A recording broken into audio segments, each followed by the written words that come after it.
Okay, we'll call the meeting to order. We'll start off with a moment of reflection.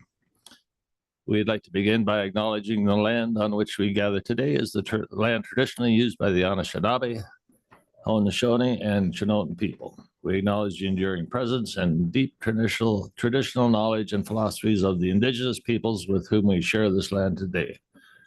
Are there any declarations of a pecuniary interest in accordance with the Municipal Conflict of Interest Act?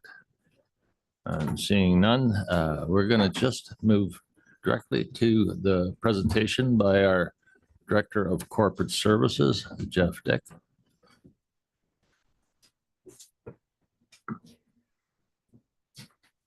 Good morning, Mayor and Council, and welcome everybody to our second budget meeting, 2026 budget meeting. We have a number of items on the agenda today, all stemming from questions that Council and the Mayor had from last week. Most of the questions revolved around our reserves and our 10-year capital plan. Obviously, those are big items in our budget for 2026. There's also a question on the Lloyd Brenner estate fund, the current state of that. There was also a question on the long-term debt payment schedule. So I have that available to present to you today. So we're going to jump right into reserves. So the first slide that's showing highlights our contributions to our reserves 2025 to 2026. So in the first column is our budget from last year, and then our proposed budget for 2026. And if you jump down to the bottom right-hand corner, I just want to highlight the increase that we have built into the plan for next year. We are proposing an increase of $602,000. Most of this, or all of this increase, is driven from the asset management plan that Council reviewed in 2025 and approved. So this allows us to be strategic in putting money away for the future. So the asset management plan that was prepared by Watson highlighted a pretty significant funding gap that we're now proposing that we close. So the funding gap that was presented to us is significant, and there's a plan in place to close it over a 10-year period. So this 2026 number that's showing here, the 2.7, aligns to what Watson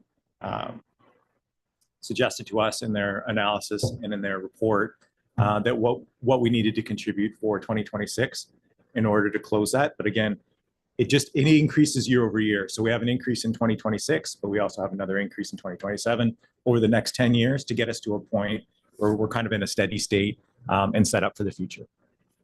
But this is really the first part of that plan. What else I want to highlight on this slide is there's a large item. You can see the on roads. So account 14300-4115, right in the middle. That's our provision for future roads.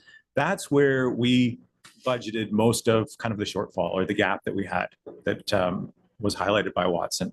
So most of the items that weren't funded stem from public works. So we contributed not excess money, but the gap, the additional money that we were required to put away, we put it all into this line. So you can see that in 2025, we budgeted $582,000, but for 2026, we have almost $1.1 million there for an increase of $493,000 or 84.8%. Yes, yeah. We got a question. Maybe a question, Jeff, before we go too far. Do you know roughly what our 2027 increase is for the asset, based on the asset management plan? The increased contributions? And if you don't have it right now, we can come back to it too. Yeah, I can come back to that, but there is an increase built like in 10 consecutive years. I don't remember what. I remember that chart. If we can maybe find that chart and look at it. Yeah. Yeah. Any other questions before we move on to the next slide? So I just, a lot of the municipalities talk about a infrastructure deficit. And if I understand this correctly, this will address that deficit for the township. in a 10-year period. That's the bottom line. In a 10-year period, yeah, it would have been a significant jump for us to, in year one to fully fund the funding gap that we had. So this kind of softens it to our taxpayer. So over 10 years, we'll get to that result. And we think that's at a reasonable time frame. Yeah, and then I would, when Watson did the analysis, did they look at population growth as well over the 10-year period? Was that included? Yeah, growth was definitely included. And that was one of our challenges in 2026 because they put in an estimate for growth and we didn't achieve that growth in 2026. So if you remember from last week's meeting, that was one of the contributors to why we didn't kind of achieve a lower tax increase than what Watson kind of built into their overall model. Yeah, just some thoughts now on the way the market is as far as building is concerned. It's highly likely that we won't see any significant growth for probably 3 or 4 years. Is that a fair estimate? I think that's a fair estimate. So there's going to be challenges. So this is kind of a guideline for us to, advise us, kind of what we should be putting away. But the other element is we're going to be refreshing the plan year over year. So right now we have a growth factor that's built in. We'll reevaluate that for 2027 and then readjust. So basically with a stagnant growth prediction, this is probably very wise to make sure that we have what we need going forward. And probably, would it be a safe guess to say in 4 or 5 years that the impact will be a little bit less? Or am I not looking at that right? Well, there's going to be an increase year over year, and I'll find the slide and I'll maybe at break I'll pull it up, and you can see in the financials that Watson helped us prepare. There is a year over year increase, and it is substantial. I'll just add to that the growth piece doesn't change how much we're planning to contribute. The growth piece changes what the impact to the taxpayer is, right? So we have our overall budget levy increase, but then after we factor growth in, that's what the impact to the taxpayer is. So when we have lower growth than anticipated, that impact to the taxpayer is slightly higher. And we don't really know what's going to happen. It's going to be market driven when it comes to the growth in the next number of years. So it's completely out of our hands, that piece. But Watson had factored in a 2.25, I think it was, percent growth over the 10-year period. So if we're lower than that, we will have a slightly higher impact. If we're higher than that, the impact will become lower for the taxpayer. And the growth that we actually achieved was 1.34. So pretty substantial difference between with the assumption and where we actually fell. Okay, good. There you go. There's another question. Councilor Hergen. So keeping on this plan for 10 years, after what happens at 10 years, are we at 0% increase? In terms of our reserve contributions, I think there would be like cost of living, inflationary adjustments. Right. And then, as I mentioned earlier, we are reevaluating or refreshing this plan year over year. So there's going to be constant, adjustments. So we might not be at 0, but hopefully we're not going to be at a significant increase. We're not, at least at this point, we're not anticipating a significant increase after 10 years. Yeah, there would always be inflationary increases moving on because cost of construction will continue to escalate. So we have to make sure that our contributions meet with that inflationary increase. It's safe to say as well that with when the growth starts again, there's going to be more demands on services. And I'm assuming that those demands are factored in through the Watson program as well. Yeah, the Watson work that they've performed for us is very comprehensive, which we haven't had in the past. So I think when I spoke last year at the budget, I praised the township or the staff for their diligence in reviewing the reserves on a regular basis and completing the 10-year capital plans. Because I think we as a township are faring much better than some of our neighbors. And you can see that in the numbers. And in some of my slides, you can see that what's happened to our reserves over the last 10 years. But there's still a gap, and it's still a gap that we're going to have to overcome.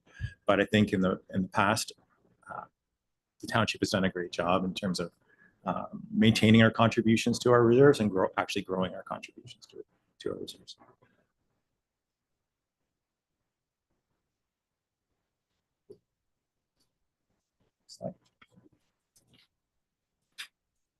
would it be possible to shrink this down a little bit so we can see?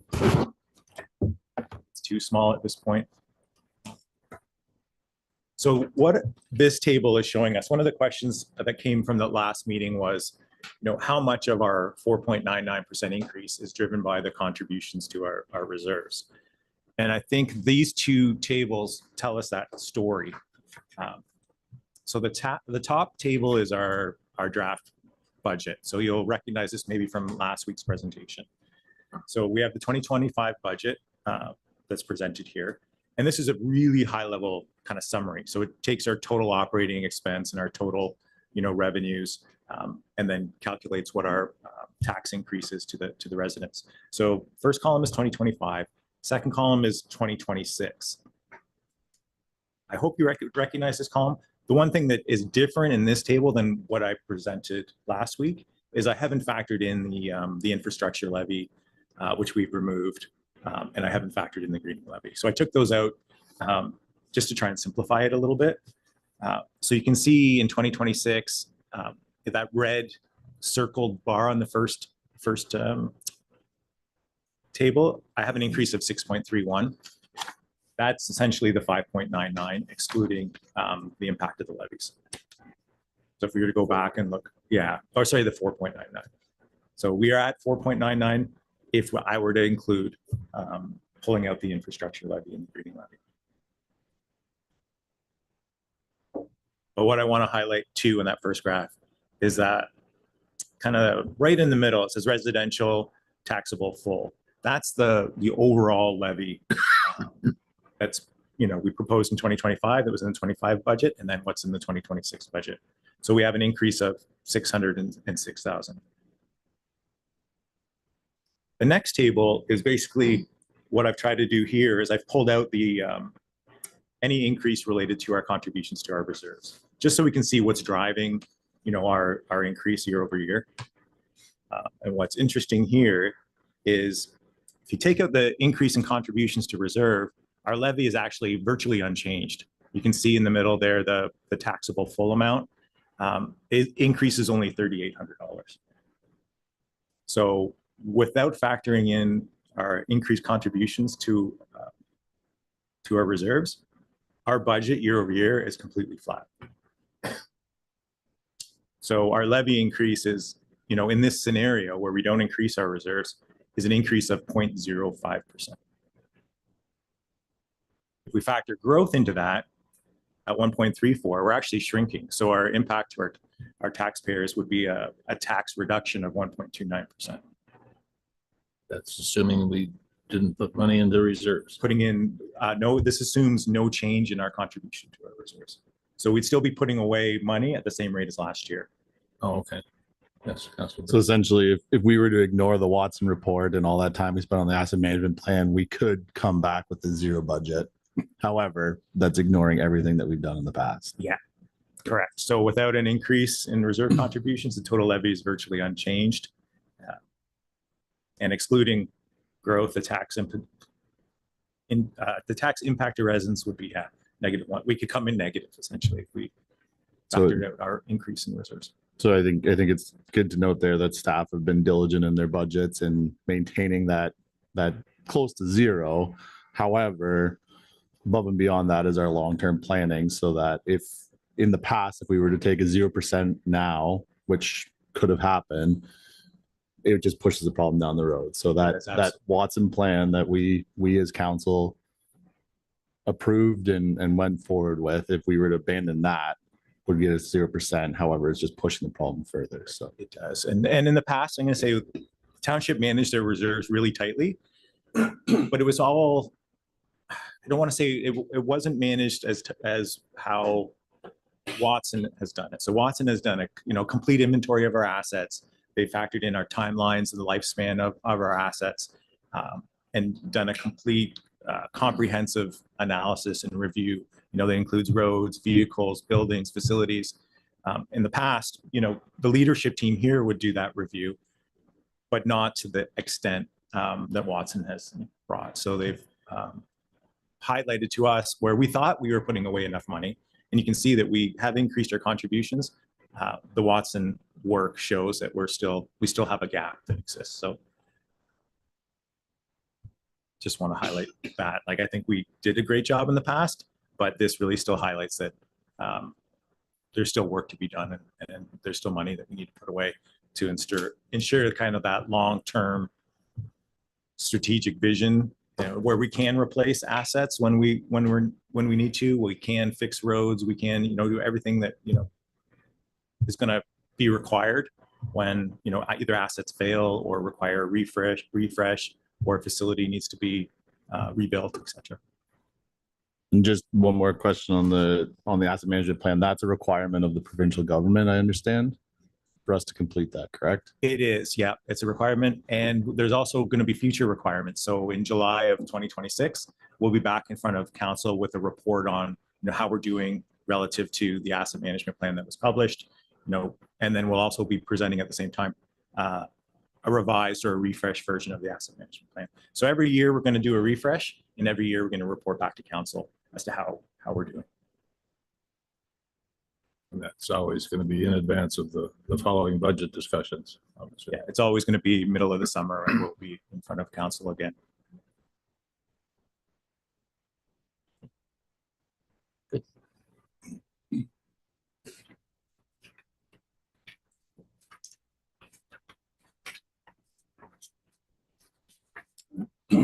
So this next slide, it's hard to read, but I believe this is what Councillor Hergut requested at the last meeting. So this is a 10-year view of our reserves and the balances at the end of each year. I've tried to group them into similar categories. So I've highlighted, all the fire reserves, all the building reserves, public works, recreation, and kind of I have other notable reserves as well. But I included everything just so council could see, get a full picture of our reserves. And you can see, I want to just highlight, if you go to the bottom of the next page, which is the total, since 2016, total reserves have increased from 6.5 million to about 11.5 million. So this is when I say the township has done their diligence, we put away money. We've increased our reserve balances by 76% over the last 10 years.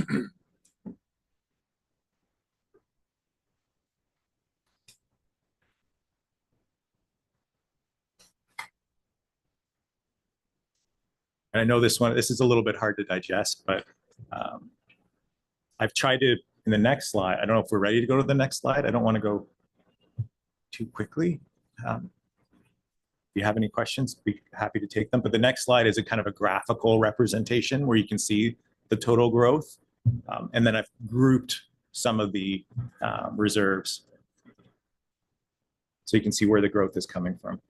So just on the previous page, tax rate stabilization, 2025 is forecasted at just under 800,000. Yeah, correct. And Is that before this budget, or? that's before this budget. So that's at the end of this fiscal year. Yeah. And then I didn't include 2026. There's so many, I guess, variables in trying to predict and forecast the reserve balances that I didn't put in a forecast for 2026. But you're right. We could potentially be drawing that down. It's always our goal not to touch that. And it's always our goal to actually contribute to that and grow it. But year over year, it's always different. So I think we have scheduled to take 250 out of that this year. Correct. And that will bring that balance down to, I haven't got the math in my head. It's 550. 550. Now, we did that in 2024 as well, and we didn't bring it down either. I just want to highlight that. So we did budget the same amount in 2025. We budgeted the same amount for that to pull the reserve down, and we didn't. So that's there, in the event something catastrophic happens or some major equipment fails that we weren't planning on, and that money, because I think I've seen those situations happen at the region as well. So Right. And some things like that are hard to predict, and we think we've done a good job in terms of like putting a budget together that's, you know, operationally achievable. But you're right, like there could be things that are not predicted. I think one of the big factors that's not predictable is the weather, as we've talked about, right?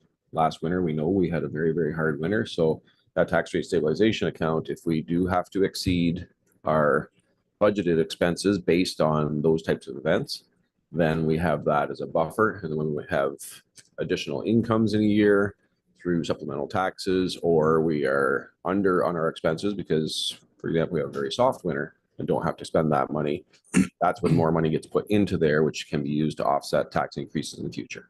Yeah, and that we don't know that position until the auditor does their work, and that's so theoretically or possibly in maybe June this year when the auditor does their work, we may see that there's a surplus there that could go back in, and but we That's when don't we'll know. Yeah, ideally, we're going to grow the number. It's hard to say. Any at this point. prediction? There's no prediction on I've- that. I know that some municipalities do a prediction on whether they're going to be in the negative or the deficit. We haven't predicted. No, we don't have a forecast at this point in time. Question, Oh. Jeff, the general fund, what does that kind of encompass?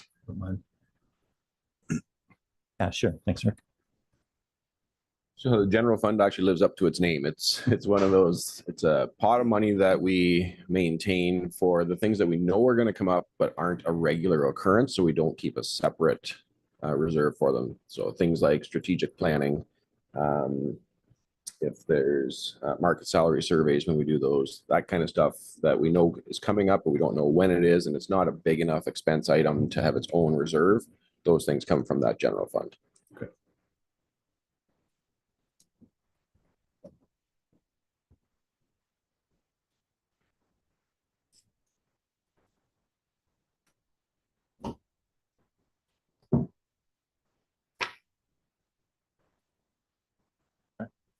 Next slide, Kate.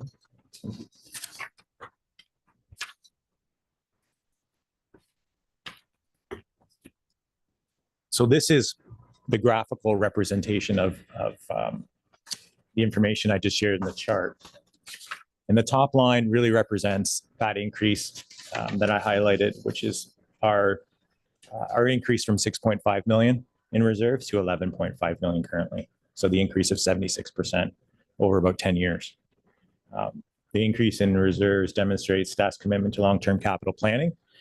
But as I said, the asset management plan has further highlighted that more work in this area is required to ensure the necessary funds exist to be drawn upon in times of high capital needs. And we know those times are coming, right, based on our 10-year plans. So just the page before that, there was one. The page before that was a continuation of the reserve. So Okay, so there's really 2 pages of reserves that are included.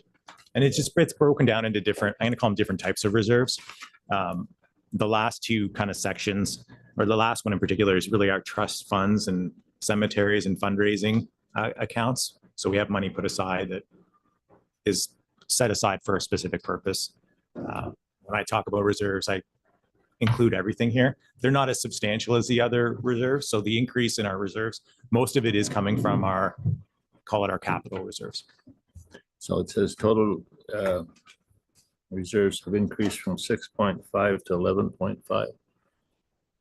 Correct. Yes. Just explain that. I'm going to call it the diligence of the township in putting money away into our reserves and just building the funds from 2016 to current. So in reserves right now, we, after this budget, will have about 11.5.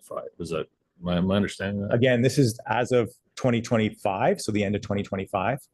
So it's not going to change. It's probably going to grow even more based on, you know, the capital budget. But this takes us to the end of this year.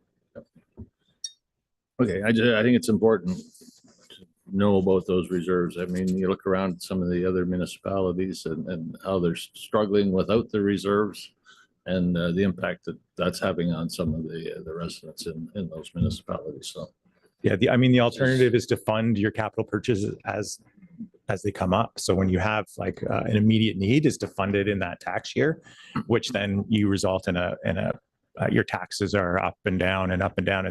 This at least gives us stabilizes our taxes over the long term. Go ahead.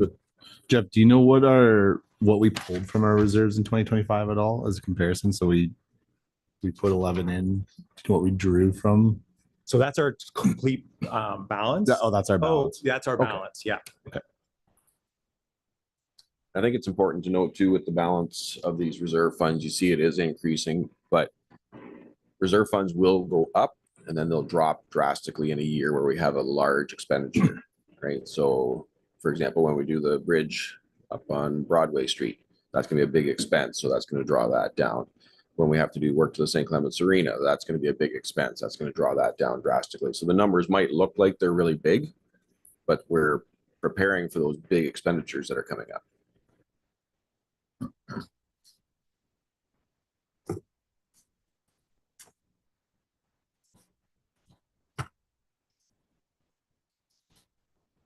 So yeah, just going back to this graph, really what I wanted to highlight was that 76% increase over the last 10 years.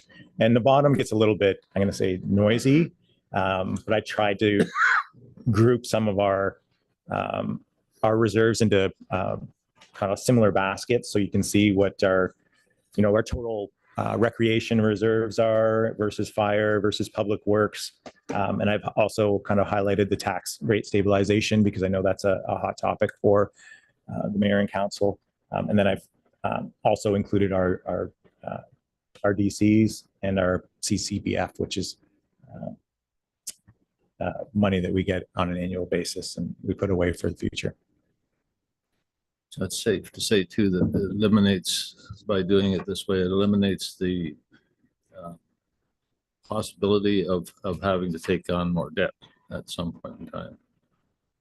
It doesn't eliminate it. And the asset management plan actually anticipates taking on more debt in the future, but it reduces the amount of debt we have to take. Okay. I didn't see that in the plan. So the debt would be for some of the large projects, again, like the St. Clements Arena, there's going to be a debenture at that time for sure. Okay. We won't have enough money to pay for the entire thing in reserves. Okay. Just a question on the term. There's term deposits for Linwood Union Cemetery in Hawksville. What does that? Is that just money coming in for lot sales, or what is that?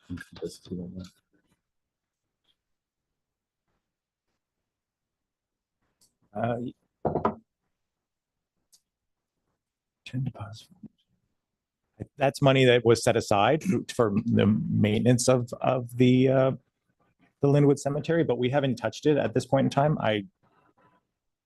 Looks like we haven't, done anything with that money. I mean, it's something we can look at in terms of what our requirements are to the Linwood Cemetery, but I think that money has been put aside for like maintenance and future work that needs to be prepared on the cemetery. Yeah, because there's the Hawksville as well. So same thing. So Hawksville, there's 62,000. Yeah. Yeah, and I think that money is set aside, and we use the interest and some of that as well to fund some of the ongoing maintenance. Because your care and maintenance has to stay. You can only draw from your interest, correct? I just wasn't sure what the term deposit, if it was what that one was, but I can get more information for that on that. It hasn't actually, I haven't spent a lot of time on it because it hasn't changed over years, and we don't see many transactions. So in my year here with the township, it's curiosity, I guess. Personal interest.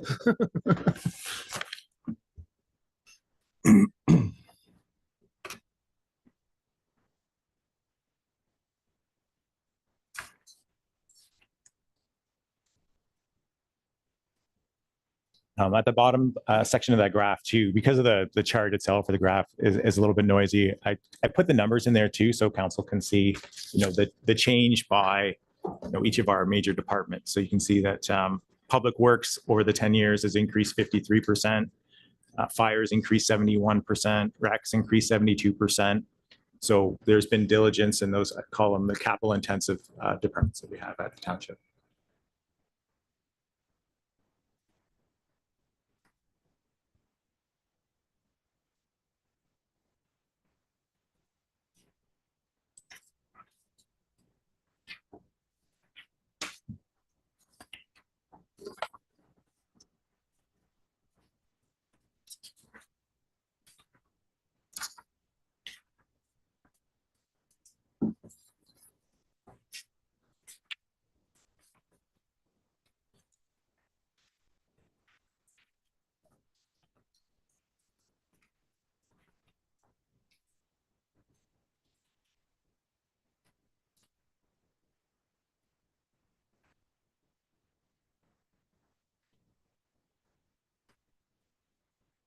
Any questions before we move on to the 10-year capital plan?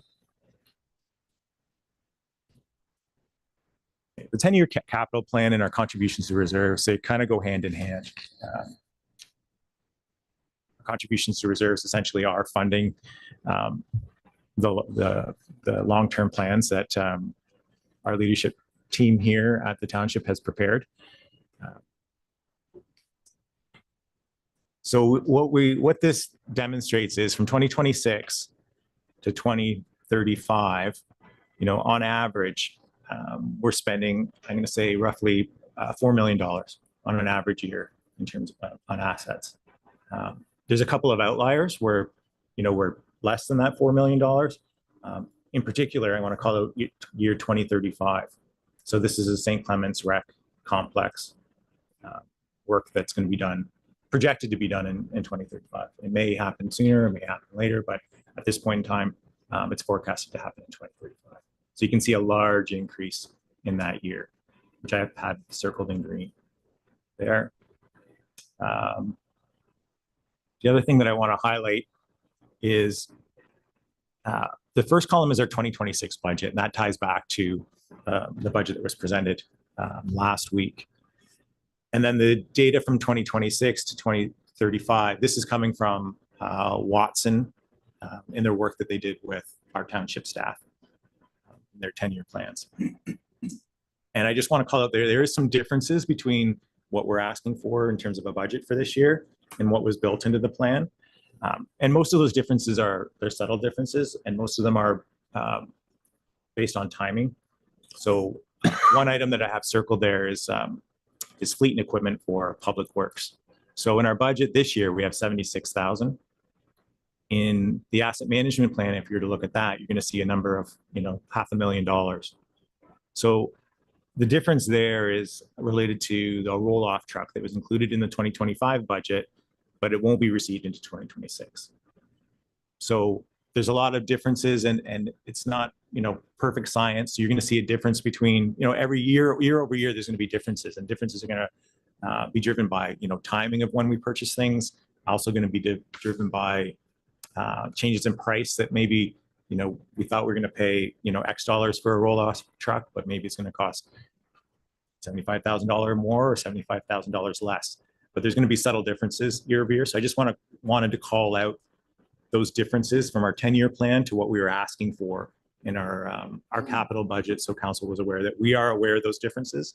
And they're explainable in terms of, primarily just timing, but changes in pricing as well. But also change, like shifting priorities, like, at a point in time, we may think, oh, we need this, but there may become a more urgent priority at a point in time, and then our priorities shift, and then it shifts the whole model.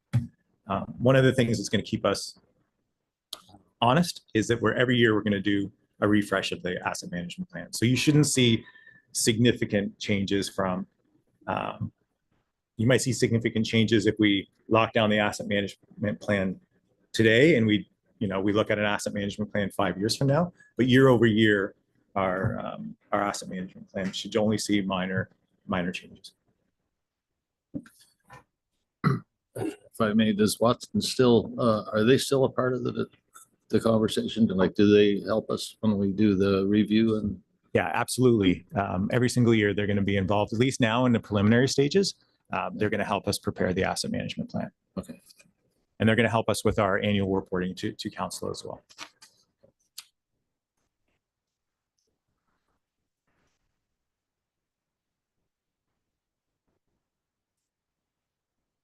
So behind all these numbers too, I just want to mention, there's a lot of detail that by summarizing it this way, you don't see, all the specific assets that say Chris is planning to refresh on the public works side, so the bridges, the culverts. But we have all the data. So behind each one of these numbers is another spreadsheet with all the details. So if council is interested in seeing more, we do have that information available to you.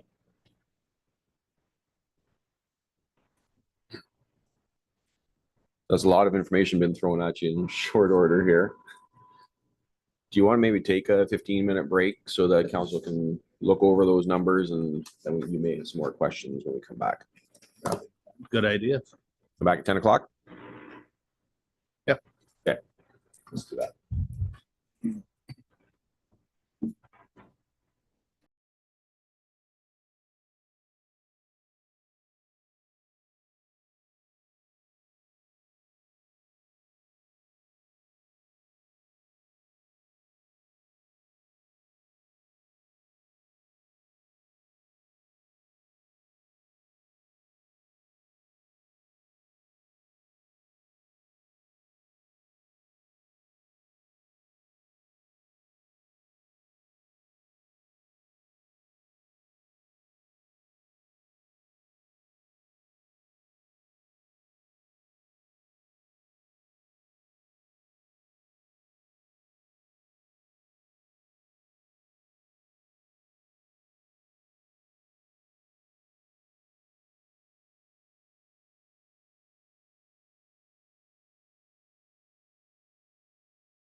Or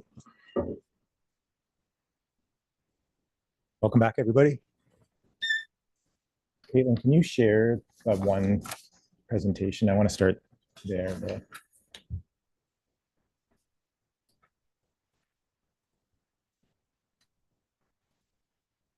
going to start by sharing a page out of the asset management report that highlights our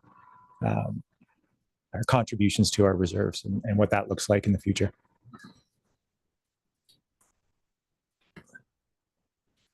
Yeah.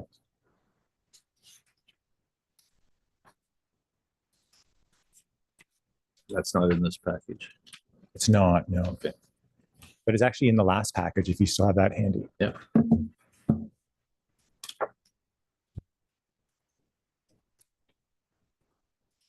Oh, it may not have been one of the pages that printed. Printed one.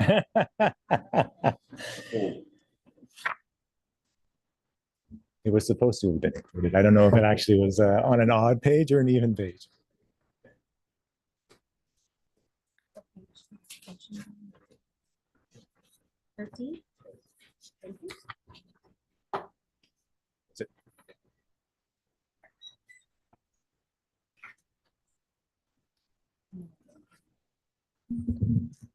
Okay, so the page that we have up on the screen right now is it's a profit and loss statement that Watson prepared, future looking, from 2025 out 10 years.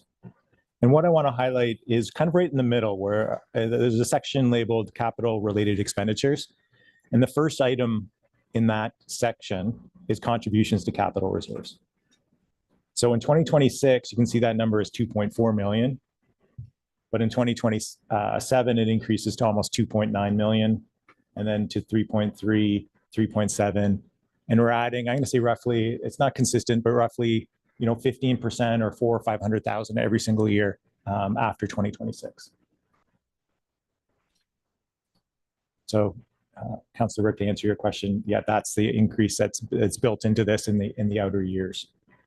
And ideally, we're going to be able to build those into future budgets with a small increase to the taxpayer. So it takes the burden and spreads it out over 10 years instead of trying to put in a budget of, I don't know where we ended up, almost $6 million in year one, right? So we slowly get there. So that was my question. If the taxpayer had a look at this, would they have reason to be concerned? And I guess that's the bottom line. In terms of concern, in terms of the tax increases, Yeah. I think that there would be concern if we tried to do this all in year one. I think in the way it's presented and the plan that we have in place over 10 years, it spreads that burden out. So we have a modest increase year over year instead of a giant increase in year one. Yeah, and I guess there's other factors, obviously, the population growth, all those things that could, mitigate some of the concerns. Yeah, absolutely. Growth it's pretty substantial. I mean, it can have a big impact. This year, it's a negative impact on us, but it could have in outer years, it could come back and help us to, keep the taxes even lower, but we don't know. If you'll remember from Watson's presentation, I believe it was a 3.6% annual tax increase is what they projected. And that included 2.25% growth factor. It also included the increases in contributions to reserves, and it was 2.2% annual inflation. Don't quote me on those numbers exactly, but they did include inflationary, they did include growth, and they did include adding to those contributions to reserves every year. Yeah, and we'll reset those assumptions every year as well. Maybe 2.2 isn't the right number to use for inflation. It's clearly not the right number for this year. Seeing inflation that's higher than that. And then the growth number was also a little aggressive. We based it on prior years, but in the current year, in 2025, we didn't get the growth that we had hoped for. And they've also factored in certain amounts coming from the provincial and federal governments. So if those numbers change, that changes how much funding we have available. So it could affect how much our contributions need to be as well. And for example, in 2026, we know that our OCIF is dropping by 75,000. So that's where our increase to our contributions this year has come up to 600,000 instead of 500,000, is to account for that change in provincial funding as well. I know that there's a big push by many municipalities to have another look at the fiscal framework, the relationship between the province and I guess the feds as well, and the municipalities, and looking for a better deal. I mean, they've downloaded a lot of stuff on municipalities over the years. It's time to maybe upload a few things, but yeah, anyway, see where that goes. Any other questions on, I guess, on reserves or the 10-year plan, or how the township is managing to that 10-year plan or to the asset management plan? Like I said, we've put away exactly what I think we're not required to put away any money. We have the asset management plan. It's just a guide. So we can, put away everything that the plan suggests we should put away, or we can put away more, we can put away less. There's no requirement to meet that obligation. I think it's the right thing to do. And that's what we proposed in our budget. Yeah. Prudent financing, basically. It absolutely is the prudent thing to do. Yeah. Okay. I'm going to return to the other slides. I think we're okay. So one of the questions that came out of last week's meeting, there's a question on the Lloyd Brenner estate and how much money was remaining in the fundraising account. So I put together just a quick slide here that shows that we do have about $37,000 available to us currently. So the current balance is roughly $37,000. However, this balance, it's earmarked for the Linwood Playground upgrades in 2025. So at the end of this year, we may have a small amount, but I think it will probably be close to zero. We're going to spend this money this year. So I think last year there was something like 30 and 30. So what I'm getting from this, instead of saying 30 from the township and 30 from the Lloyd Brenner estate, the higher the Lloyd Brenner estate goes, the less the township is contributing. Is that accurate? I can take that one, Councillor Seven. So what the proposal would be in seeing these numbers here, with the Lloyd Brenner account being at 37,000, the proposal was to treat the Linwood playground in the same manner that the Hawksville playground that was completed last year was done. And that was $30,000 coming from the facilities reserve account. So in light of seeing these numbers at $37,000, I could update my recommendation to make it a $67,000, $30,000 still remaining coming from the facility reserve account to create it equal to what happened in Hawksville. So just for, so the playground equipment that they want to put in is roughly that price range in the 67,000. Is that what the proposal would be? Is what council has approved is that the Lloyd Brenner account funds this portion and $30,000 from the remainder from the facilities account. Now, if the Linwood Lions, which I've spoken to about this project, would like to enhance the project further, that would have to come from a fundraising account, which could be the Linwood Lions or could be the Linwood Rec Service Board remaining dollar amount in that account.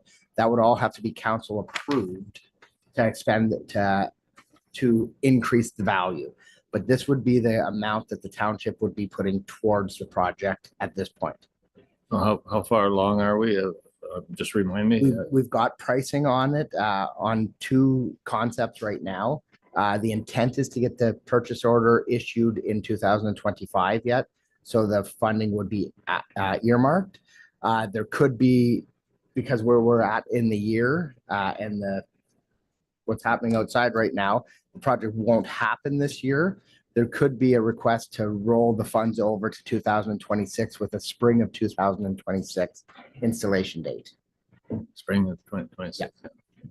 And that total project cost is, At this point, what would be approved today or approved with this budget would be $67,300.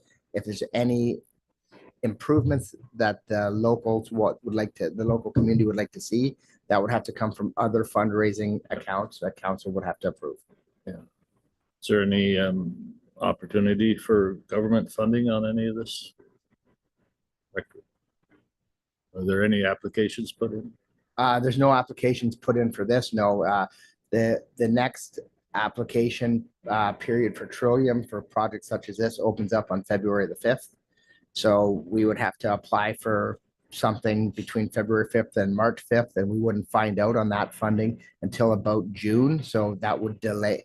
If council were to direct staff to apply for Trillium for this project, we would have to delay the project until we'd find out what that if we got that funding, which would be about June, based on prior years when we find out about those funding opportunities. Is there any safety issues right now, Danny, with the playground? Safety issues immediately, no. We've had, we do our inspections on them annually. There has been stuff that has been identified that has been fixed, but for future, it's because of the structures that we have there, some of them are coming to the end of their life cycle. So yes, we would like to get this done sooner than later so we don't get into an emergency situation. But there's no rush to get it in for spring if we Correct. apply for a trillion? Yeah, yeah. Could I also request to keep me in the loop with that or include me on conversations with the facilities and what's planned? Yeah, absolutely. Thanks, Absolutely. Danny. So do you need approval from council at this point to make an application to Trillium? Or is that premature? I would say it's a little premature possibly with the funding that we currently have and the pricing that we've got so far on the two prices that we've got up to date with the Lions, with the Linwood Lions expressing an interest in this project, it could be funded through the dollars we have earmarked already. With it, again, with a little extra fundraising from which the local community has expressed interest on. Yeah, I was just thinking that if there's a possibility of government funding for this, we might as well take advantage of it. No, there's never any guarantee we're going to get it, but Yeah, that's noted. And staff do continually look at Trillium on an annual basis. We've applied over the years for different streams. So we always do look at different projects. We have to be a little bit careful. We got to look at our 10-year capital as Jeff has presented. And if there's any projects that align with funding opportunities that we look at as well.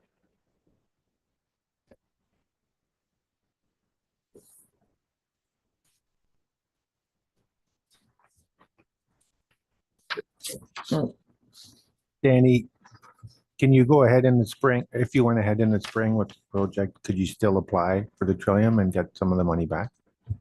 With Trillium, no, that's not how it works. Okay. You can't start the project before you find out.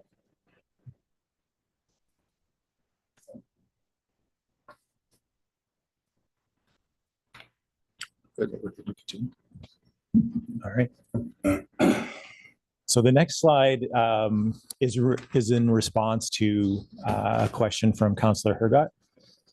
This slide outlines our commitments on our 5-year debentures, or sorry, this is a 5-year horizon of our payments that are required on our various debentures. So I'm highlighting the 4 here, fire plus the 3 recreation ones. You can see here in 2026, I've just did a little summary at the bottom, but total recreation payments are about 891,000, and that ties right back into the operating expense budget. Rule 587 if you have it handy, but it ties right back to that line item. Similarly, fire, our obligation for 2026 is about $45,000. And that agrees to row 342 in the operating expense budget. I've only included 5 years, but these continue well beyond. Well, most of them continue well beyond 5 years. The exception is the Wellesley Parkland. It matures in 2026, so we'll see that drop off. But the other ones, in particular, the recreation complex, matures in 2042.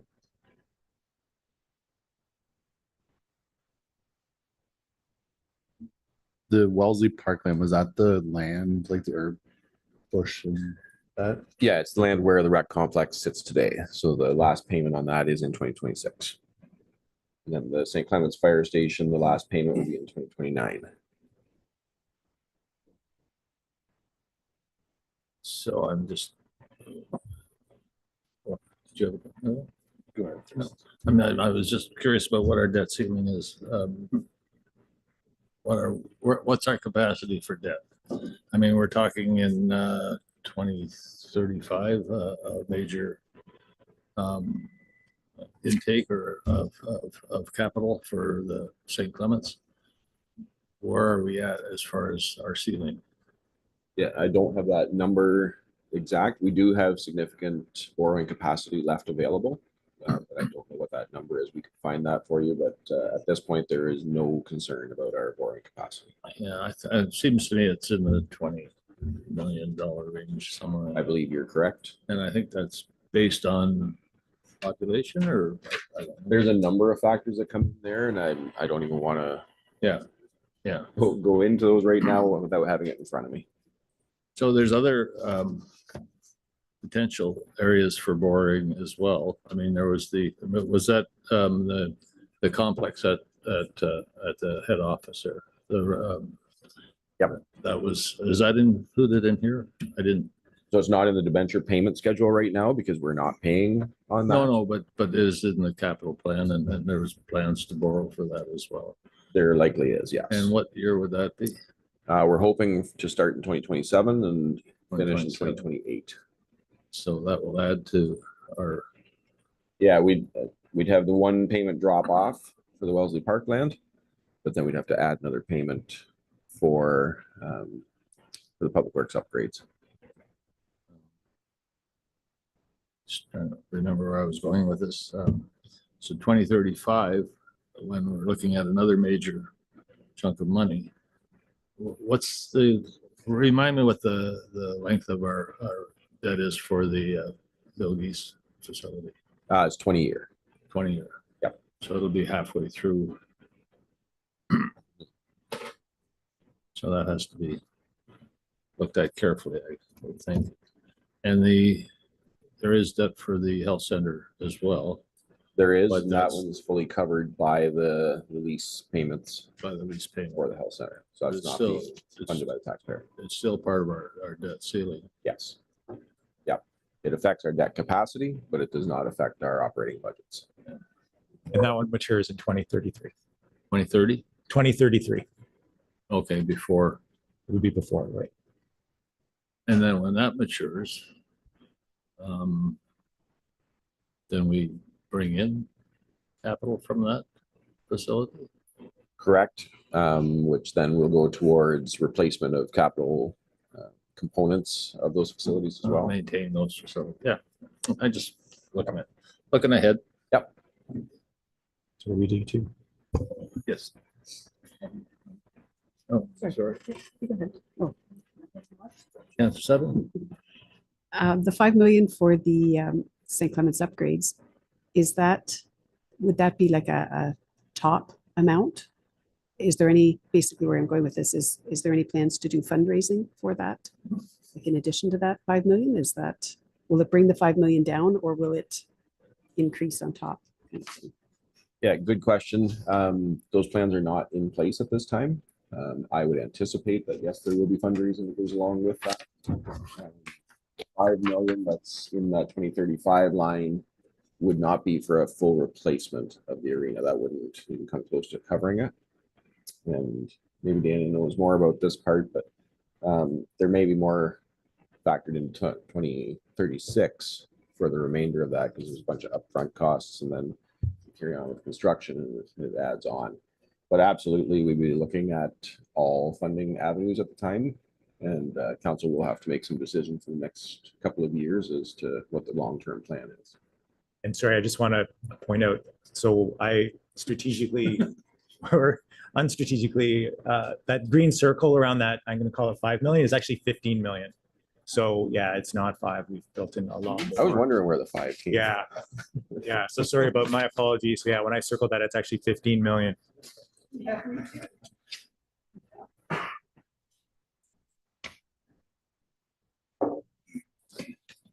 And there's 10-year life in that building yet. I think that's been established.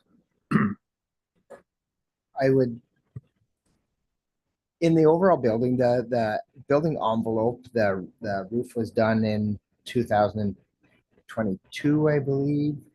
The floor was done in 2006, 2008 in that time frame. So there's life in components of the facility. There's other aspects of the facility that are going to need some upgrades prior to 2035 in the refrigeration room, because some of the components are coming to end of life cycle. So there will be some expenditures coming up between now and 2035. But yeah, as far as the building envelope, we're not in a point of concern at all at this point.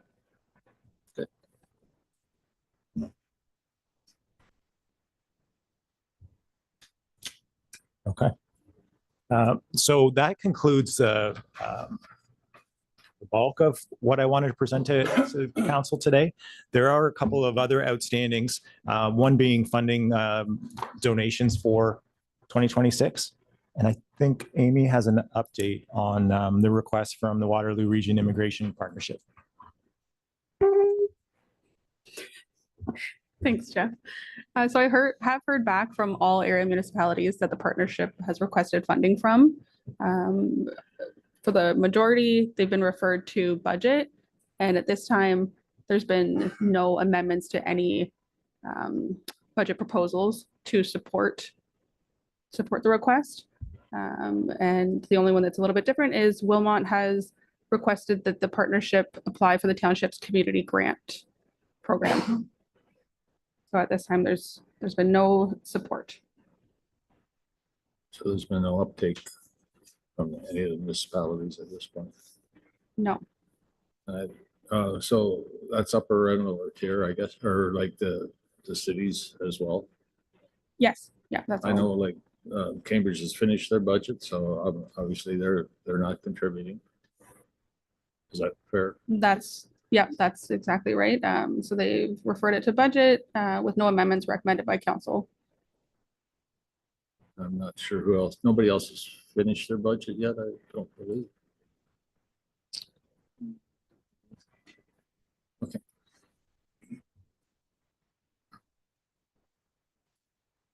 Do we make a decision on that now?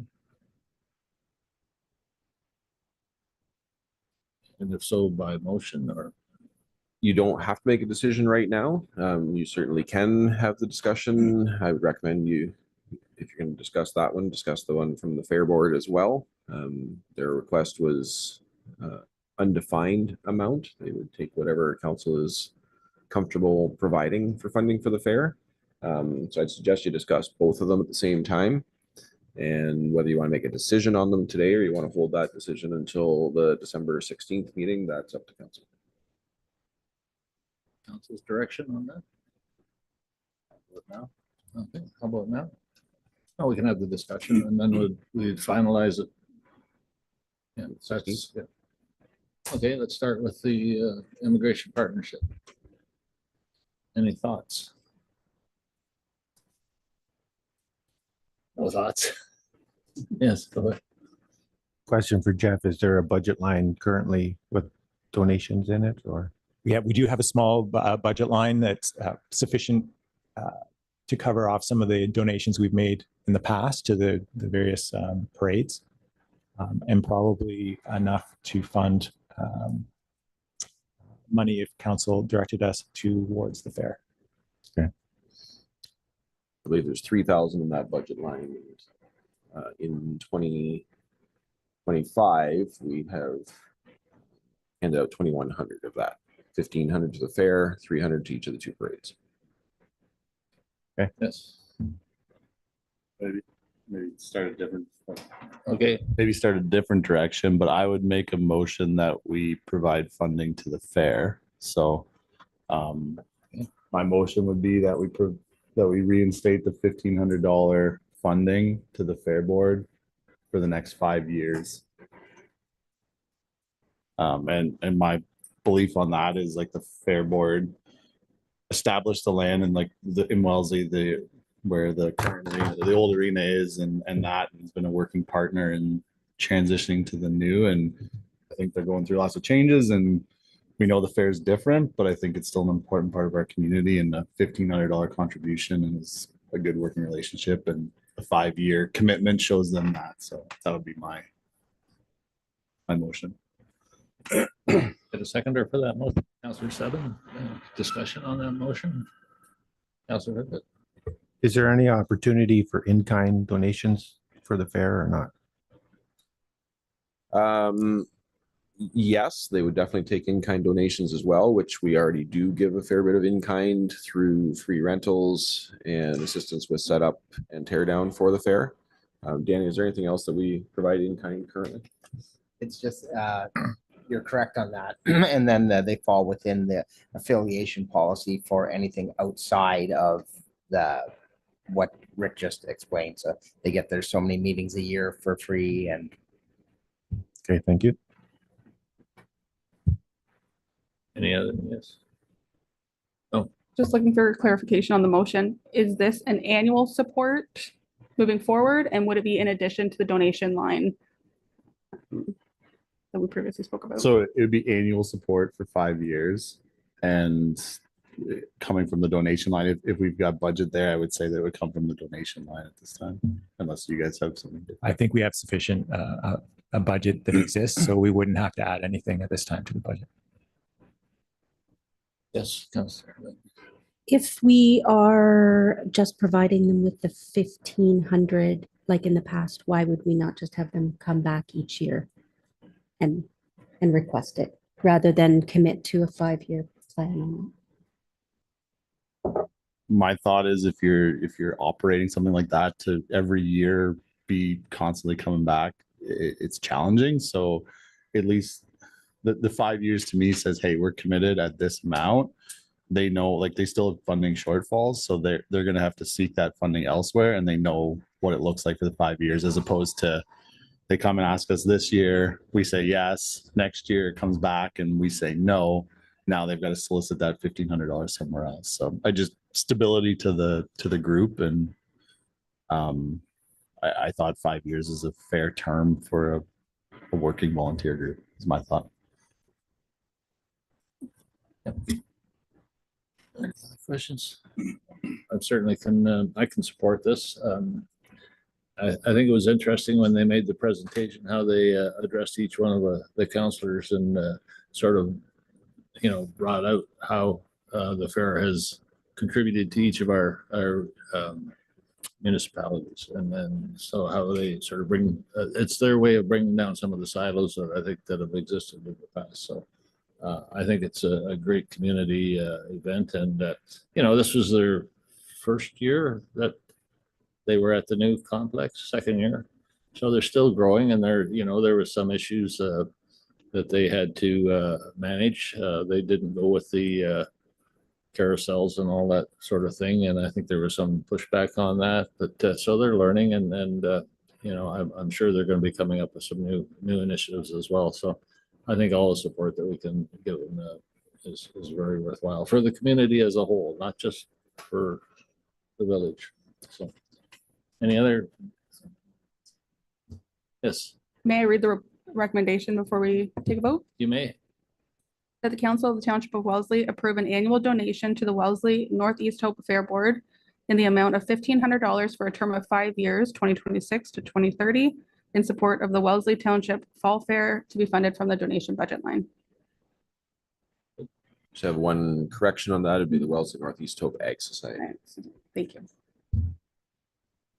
Yes. What is Northeast Hope contributing? I don't know the answer for sure, but I believe the answer is 0. So Wellesley Northeast Hope Ag Society is a historical name. It has become the Township of Wellesley Fall Fair, and Perth East has no involvement in it that I'm aware of. So why don't they drop the Northeast Hope? That's their registered name, Wellesley Northeast Hope.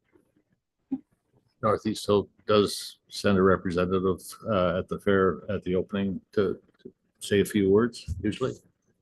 They have in the past. But apart from that, I don't think there's any additional involvement. There could be,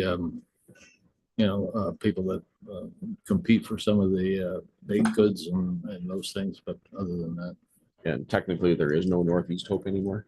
no, I think that's a former Well, there you township go. within Perth East. that solves that problem. Yeah. Okay, any other questions? We'll call the question. All in favor then? And opposed? Okay, that's carried.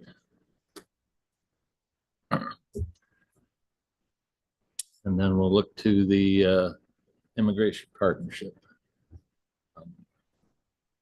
Don't know where you want to go with this. In my opinion, it's really a regional issue. They've received money from the region. Now, I don't know.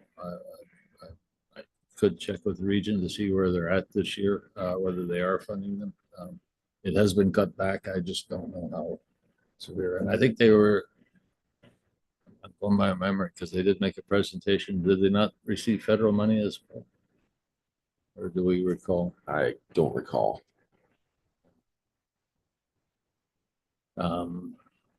So would we need a motion one way or another, or should we let? If you don't want to add anything, there's no motion required. Leave it at that for now? I would just add my comment that in support of you, I believe it's a regional issue as well, but that's my thoughts. I really don't think I can't speak for the lower tiers, but I suspect that they're being quiet on this issue for the same reason. Okay, that's that part of the business. And so we have some time now. Jeff, you're completed. I've completed my portion. I think maybe there was something that Danny wanted to address from that came out of the discussions last week. Yeah, thanks, Jeff. There was a couple questions from council, one being from Councilor Brick about the sound dampening. If some of the funding could go towards putting some sound panels in dressing rooms. There is sufficient funds available within the approved budget in 2025 to add that. I would, because the motion was, or the direction was for sound dampening in the gym, I would just be looking for some council direction to be able to extend that to other parts of the facility.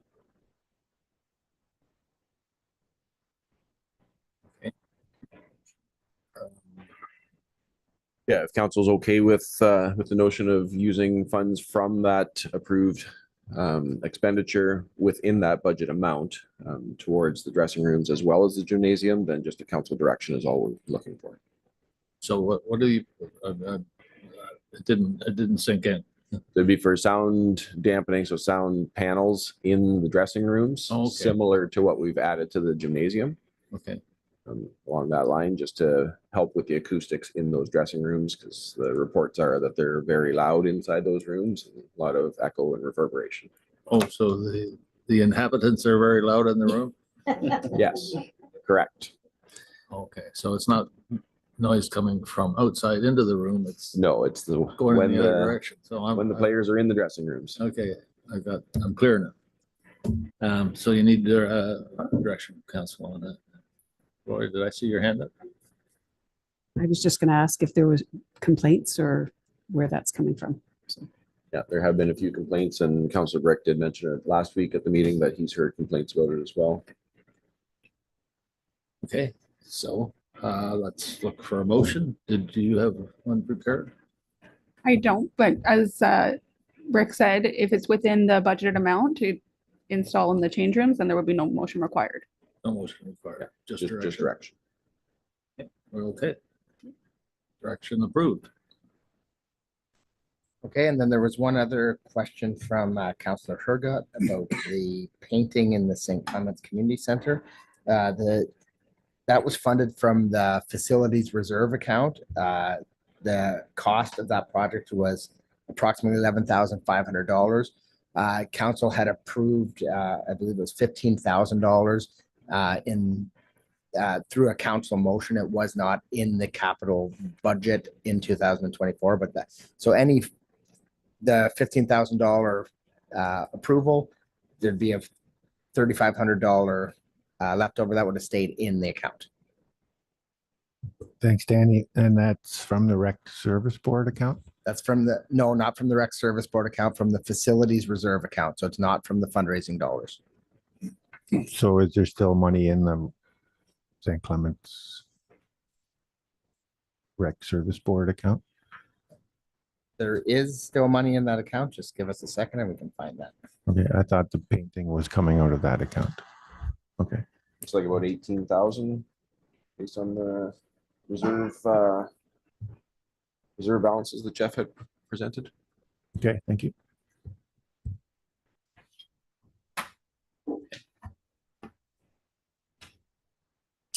Is there anything else? Yes. I just had a question, two questions from the taxpayers that I would bring forward for Jeff. Are the farm business taxes included in the residential tax income? Like when you say residential, I think it's line 71, your total residential, is that including the farm business taxes? And Yeah, that would be inclusive. That would be inclusive, but I'm just going to defer to Brian to make sure I'm correct in how that's rolling up. okay, and the second part is commercial business taxes, that would all be in there as well, or? Yeah. Okay, thank you. Even though it says residential, full, Right. that's actually our overall tax levy, and then residential is at a 1.0 factor, so 100%, and then commercial industrial at a higher percentage, farm is at a lower percentage, but the on-farm shops are also considered industrial, so they're at a higher percentage. Okay, so it's all factored into that number, though, into one. one number, thank you. And the other question was, how much was the cost of the Watson Asset Management Plan? Great question. Yeah, it was right around 60,000 in total. It was a 3-year program, or 2-year program. 2-year. Yeah, we paid over multiple years. Yeah, I don't know if it's 2 years or 3 years. Thank you. Any other questions from council? Yes, we. Sorry, we're getting a general question. Yeah, This let's, is okay. let's open Open it up floor. for questions. Anything, I got a couple in my mind. And Yeah. I mean, I don't even have to be totally relevant to the budget, but feel Okay. free. Yeah, no, I think it's a strong budget and not as many questions, which is a good sign. One question I had was about the green levy. So there's a proposal to reduce it from 0.75 to 0.5. A couple questions around that. So how many years have we been running the green levy? And maybe just more thought around the decrease by the 0.25. If someone- Yeah, I can take that question. So, the exact number of years, don't quote me on, but I think we're in around 5 years now on the green levy. To date, we haven't used very much of that money. I think originally we were using some of it towards the tree giveaway, and then when we got the Innova money, that transferred over. You'll remember from our capital talks last week that we are using some of that money for the purchase of an electric truck versus a gasoline powered truck. So the increase in cost going to electric is being funded from that piece. The reason we dropped it down from 0.75 to 0.5 is that some of those greening capital factors are already figured into the asset management plan. The reason we haven't cut it out completely as staff is we know that there's administrative work that has to be done for climate change and greening initiatives. One of those is going to be working more with Sustainable Waterloo Region, my hope is to get them to prepare a full plan for the township. They've got the expertise in-house that we don't have. And rather than us hiring a staff member, I'd prefer to contract out to them And that's where we would be using more of that money from. Yeah, I guess and I appreciate we're trying to keep everything in check and that in my thought would be that we maintain that 0.75% levy. I know we always tell you guys to bring it down and here I'm saying going up. Just my thoughts on that is we have the levy in place. We're building a fund. We know that nothing within the climate change industry is cheap. I think we have commitments and they've been brought up many times that are going to be pretty hard to achieve by the long-term targets. And I think the small things we can do, we're not gonna change our targets with this levy, but I think we can offer more. And it's been included. I think building that fund can build us up for more tree giveaways, more greening initiatives and that. And to drop the 0.25%, I feel like it might be a bit premature built in. And I appreciate staff's efforts to keep the budget where it is, but I would make a motion to instate it at the 0.75 if council wanted to discuss it. So. Jeff, are you able to quickly calculate what that does to the tax increase? So it's gone, it goes from 0.5 to Back to 0.75. 0.75.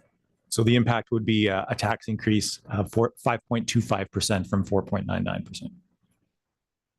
Sorry, 5.25 would be the new tax increase.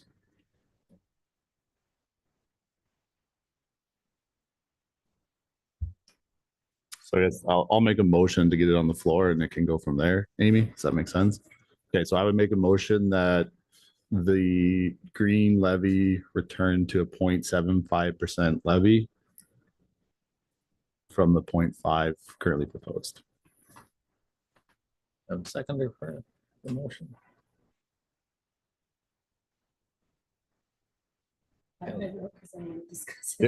Okay, so we have a seconder and now it's open for discussion. I can get on board with that if we're trimming somewhere else, because I cannot be on board with 5.2% tax increase. We have heard from taxpayers, as we know, and we know that there's things out there they're hurting. So I get the greening thing. I get that change to maintain it, but I think then we've got to pare some other stuff down. That's why I put it on the table. So, I'm gonna ask staff, what's the dollar value of that It's about $20,000. $20,000? So if we were to follow through and approve the motion, we have to find, according to the council, right, and we'll have to find $20,000 from somewhere else. Right, maybe 21, but directionally 20,000. So, yeah. And So take 20,000 out of your reserve contribution. So it's really stealing from Peter to pay Paul. That would be yes. out of the tax stabilization reserve. Yeah, I mean, council can certainly draw more from the tax rate stabilization reserve if you like to, running that risk of if that fund does get dried up, then that's a big increase we have to add to the tax levy in future years. So I would ask the staff, would there be any other area where you could draw that from? I'm going to say that at this point in time, there's nothing that stands out to me where I would be able to easily find $20,000 in the budget as it's prepared. We can take it away and have a discussion, the management team have a discussion and see if we can find 20,000 somewhere. Happy to do that and report back to council if that's the direction. I think for me, I wanted to get it. I appreciate you seconding it to get it on the floor because I too believe that the 4.99 is a strong budget and seeing it go up isn't something that I'm looking to do. But I think in terms of that account, it's good to maintain. However, we have to figure out, and I don't have the solution on what that 20,000 is. So I know I'm coming with a problem, but not a solution. So and I don't know if we're gonna solve it today, but I just wanted to get it on the floor for discussion at this Yeah, and if point. council does want to give us a target, then we can look, as Jeff said, we can look at, is there areas where we could consolidate from to come to that total amount? Or is there more cuts that council wants as well that we need to look even deeper? Okay, Councillor Seven. So I have a hypothetical question here. So if, for example, the 60,000 that is going to the Linwood flooring, that is basically right now for cosmetic reasons, with a little bit of, I know Danny said around the outside, there's a little bit of some issues. If we weren't going to do that this year in 2026, could we take 60,000 less out of what's going into the reserves? Or would the reserve still increase? We could reduce our contribution to that reserve and reallocate the money here, I believe. I'd have to look to see what we're contributing to that reserve in 2026. Yeah, it wouldn't be the full 60,000 because the expense is still going to happen, right? Whether it's in 2026 or it's in 2028 or 2029, the expense is still there. So we have to make sure that those funds are available. But by deferring, we can slightly reduce contributions, but it won't be the 60,000. It'll probably be 6,000. Just for an easy number. Discussion further? So maybe we should.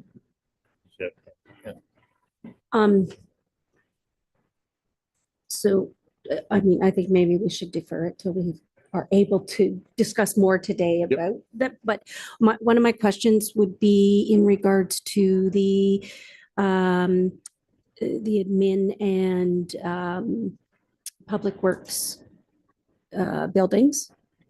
So I know the public works building has been in need of stuff for some time. Can I just interject for 1 second? Sorry, we should Yes. probably deal with the motion and close it out first before we carry Okay. on to more discussion.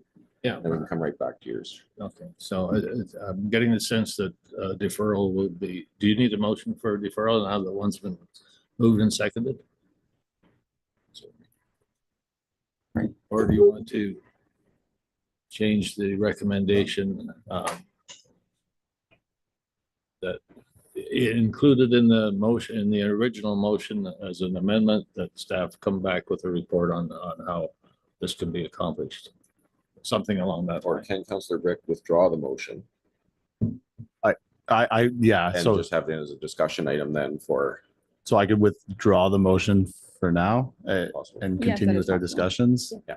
Essentially deferring it and Yeah, as long as Councillor Wagner is fine with that as well. I am good with that. We'll put it in as one of our items of consideration from council.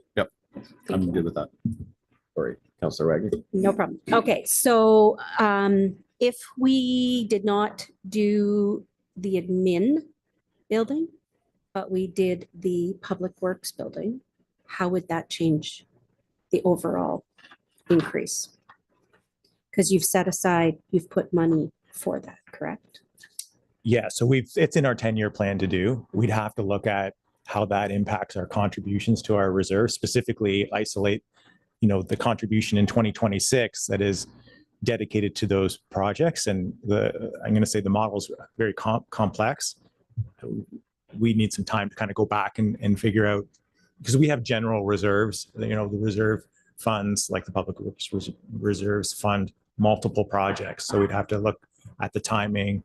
I mean, the project isn't going to go away, but it could be deferred, I think. Is that your ask, to defer it or to? I would definitely, my ask would be to defer the admin portion of it for sure. And maybe we could have some discussion about the public works building. I was asked by Councillor Seven about it, and I said, well, that building has needed some work for a while. So I do know that it's been kind of set on the back burner before, so. Yeah, so we need to take that away. This isn't something I'd be able to address in this meeting. So bring that back for the next meeting. And may Yes. I? This is going to be the touchy subject. So the cost of living wage increase. I have always been been in favor of staff having the cost of living wage increase, and I hope you all know that. But not everybody enjoys that in the public or in the private sectors. And I would say that the majority of our taxpayers are not government employees. And they definitely will not be seeing a 3.2% increase in wages. I think respectfully, we need to look at that. We all need to feel the hit a little bit. And I hate to say that because staff is worth it. But I think we all have to feel what's going on out there right now in the world. And like I said, not everybody's going to get a 3.2% wage increase. So I don't know how the rest of council feels about it, but I'm putting it out there. So. What would you consider to be appropriate level?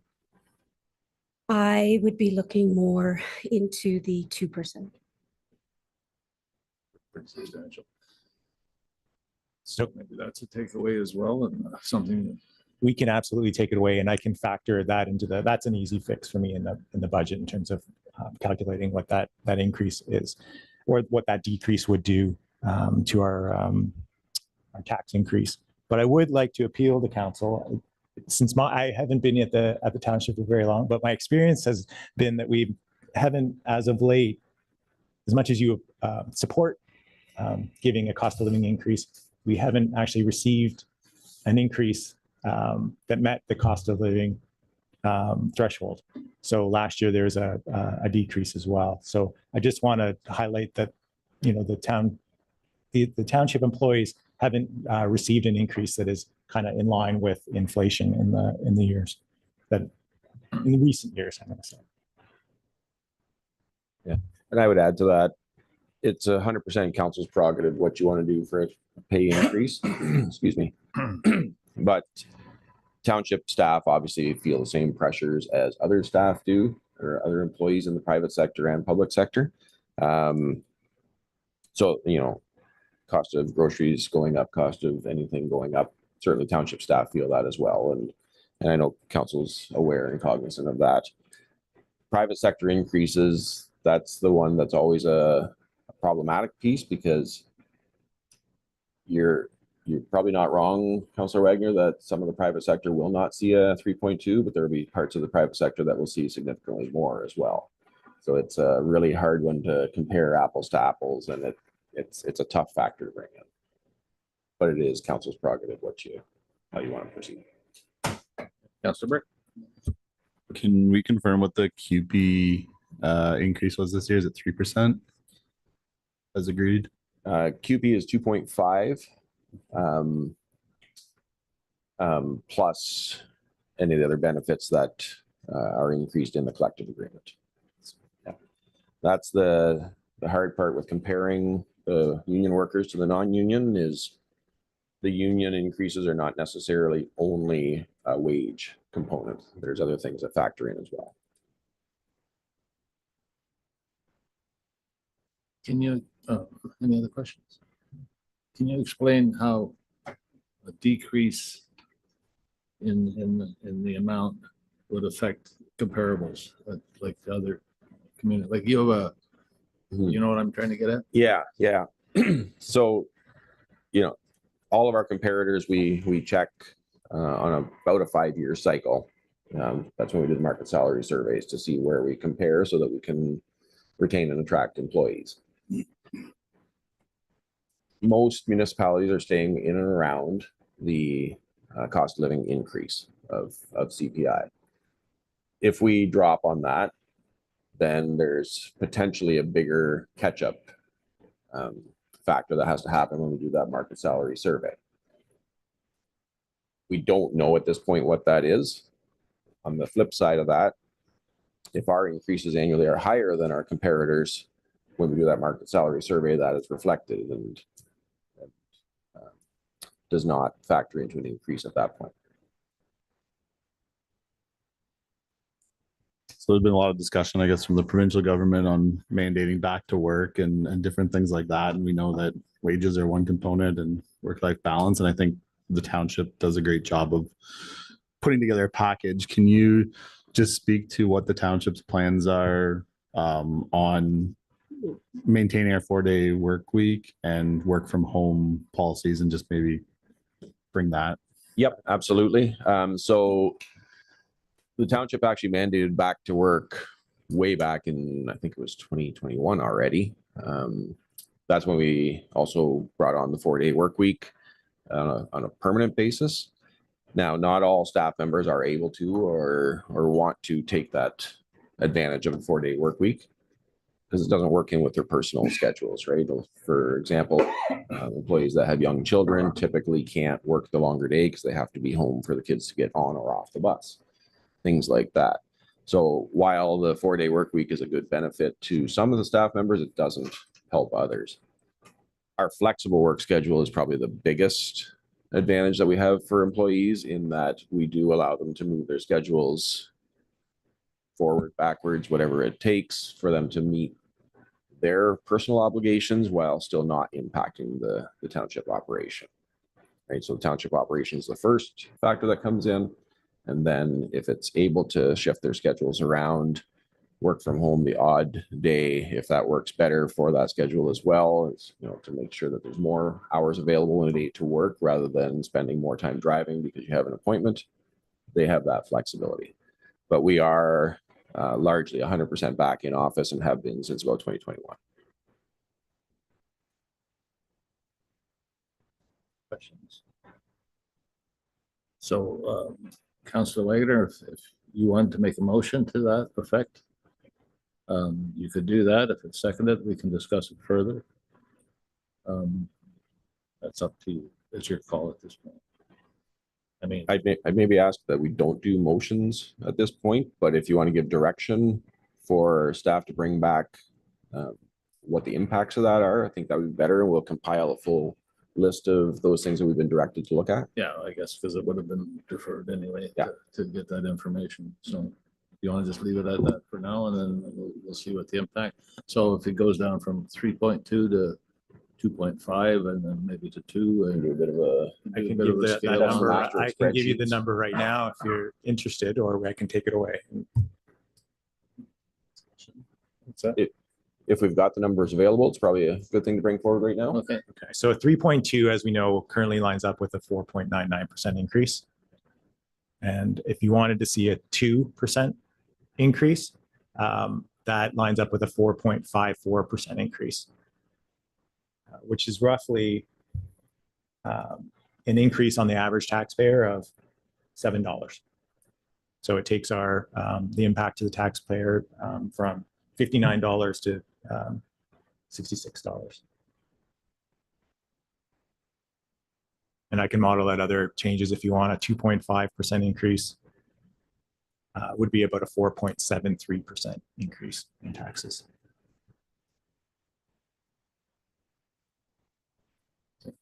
Councillor Seven, you had your hand up. Yeah, sorry. Rick, when you said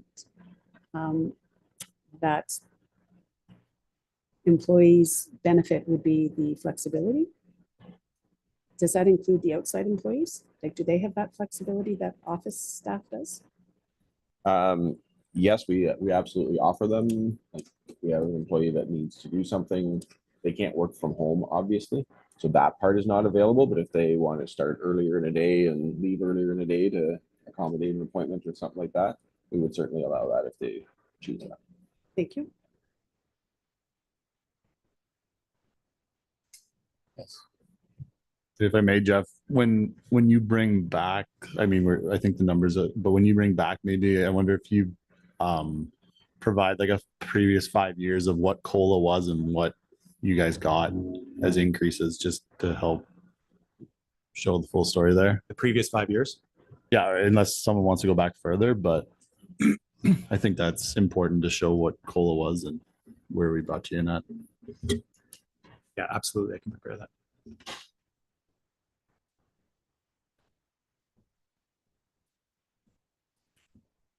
So, no further direction on that for now? Come back. That would be the direction. then we can make a decision. That'll be at our next meeting. Yep. Okay. Any other questions, thoughts?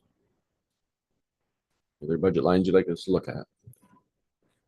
The Public Works building and admin renovation, can we get a little more detail on what it is that you want to do? And I just, when I came into this role, we were left holding the $27 million bag of debt. So, or not of debt, but project. And I don't want to leave that for the next council to come in to a $3 million debenture, if that's what it is. So Yeah, we can probably give you some high level right now because that's all we have at this point is high level. We haven't started any design work.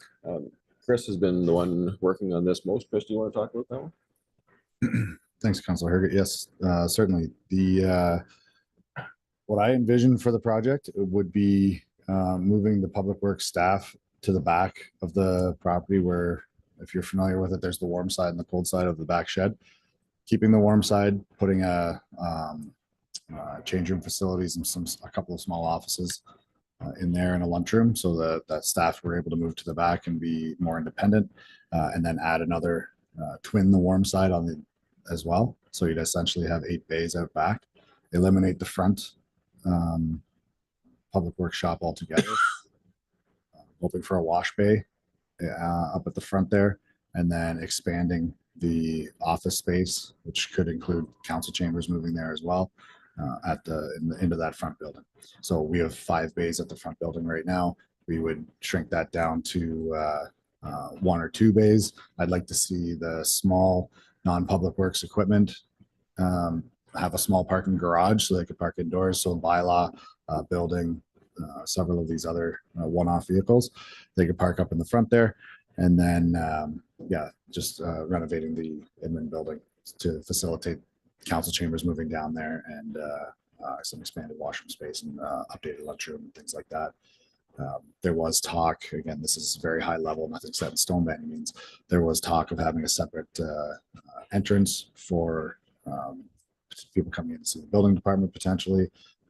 So there's a lot of options up in the air right now. So, but that's kind of the high level view of what we're anticipating right now. And just to add to that, the rationale behind potentially moving the council chambers over is parking at this facility is very problematic. It's fine when we don't have any members of the public come, but those meetings where we do have people from the public, the parking lot is overflowed and we don't have enough room there. Operationally, it would also be much easier for staff if it was over there for setting up for meetings, cleaning up from meetings, things like that. This is a historic building, could be used for other municipal purposes again, such as perhaps the Historical Society could be moved into here rather than an upstairs location that's not accessible at the current library. yeah, I wouldn't give up any inside parking space because there's always something that can be parked in over the winter, or I know that other townships that have sold off buildings and wish that they wouldn't have. So not that you're selling off, but there's always something that can be stored inside. And the building department having their own entrance, is that like a municipal thing? Because I've seen it happen other places.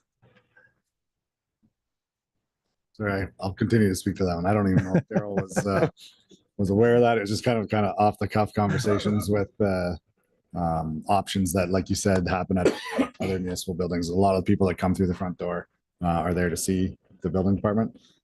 So that's really the only thought behind that. Okay. Yeah, the vast majority of our visitors are for building permits or planning applications, which often have a confidential nature. So standing at the main counter to discuss those isn't the ideal situation. So you'd have two, it'd be a separate entrance for the public would go there then? Potentially, yes. Okay. Interesting. Any other questions? Thoughts? Just back on the admin and public works facility. So currently we have included 100,000 in the 2026 budget to start some design work on this. We're anticipating a 27 and 28 build. That will all be subject to council approval, of course.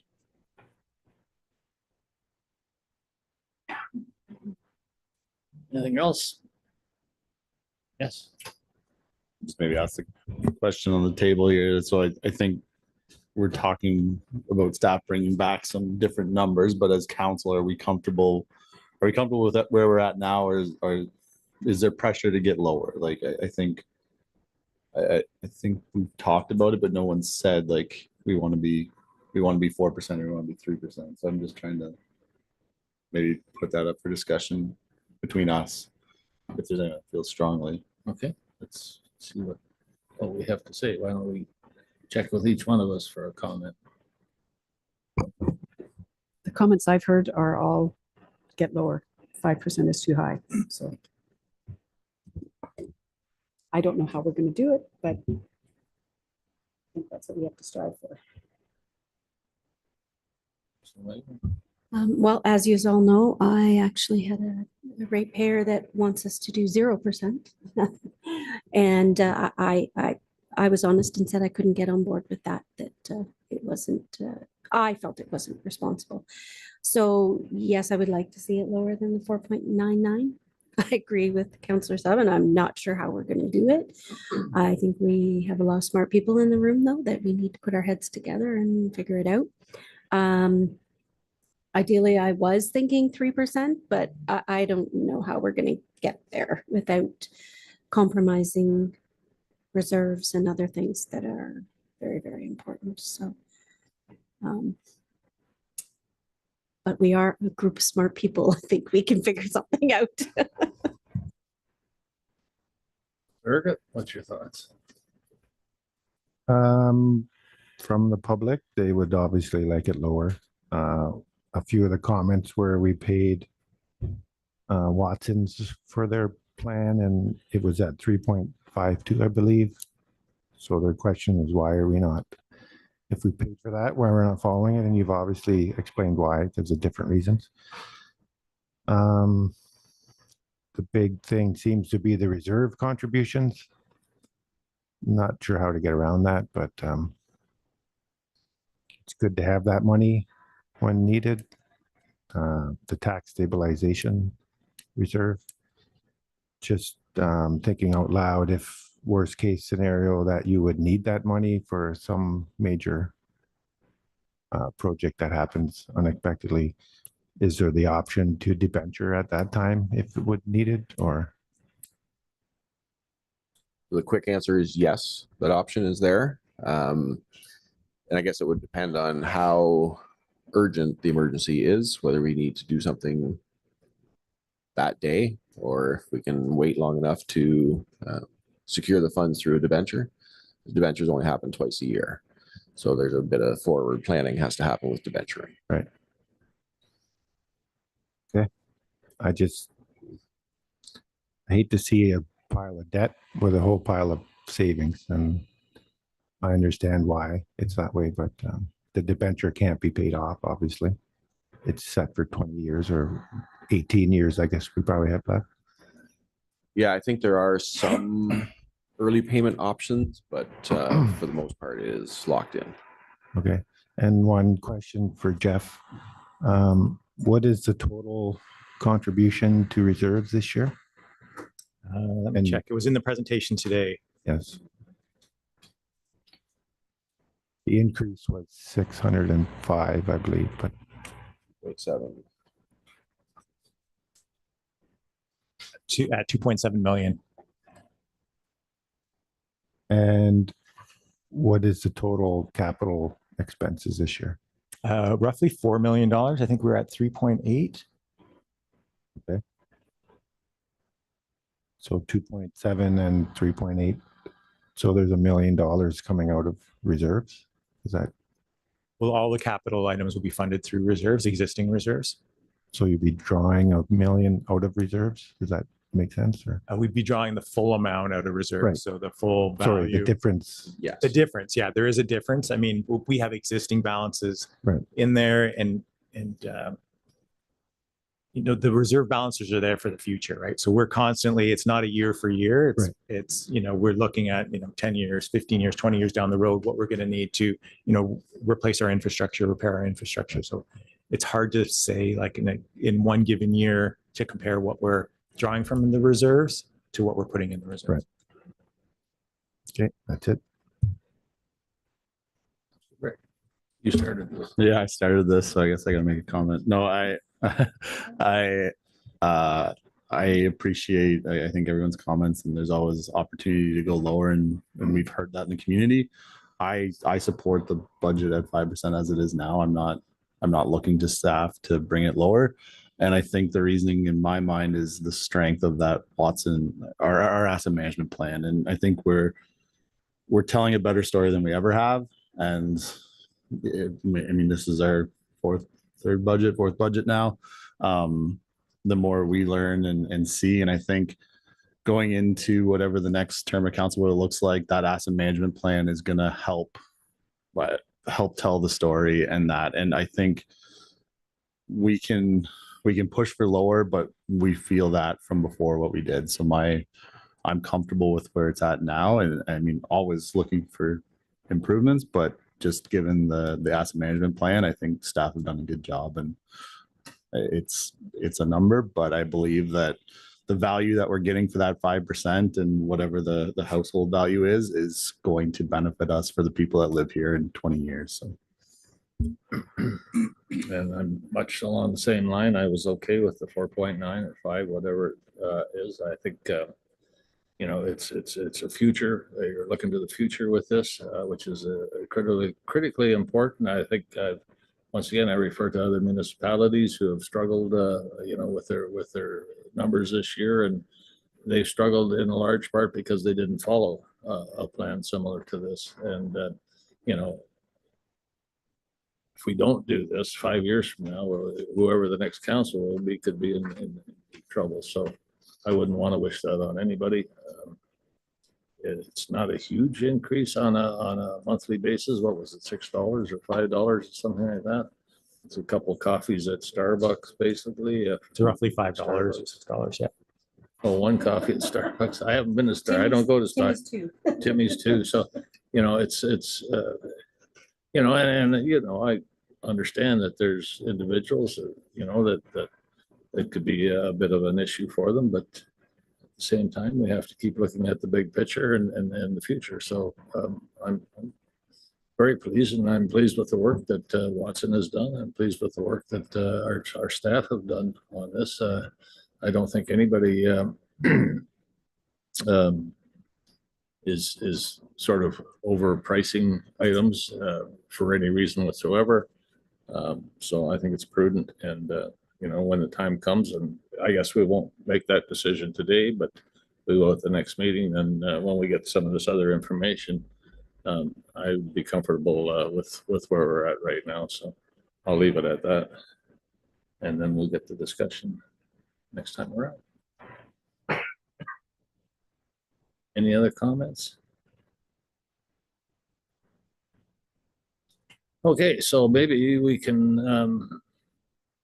what did we decide? So I have a script that was given to me a while ago, but I think we've changed the date or the timing of the next meeting. Could you remind me what that was? That's correct. So we've changed the third budget meeting to Thursday, December 18th at 5:15 p.m.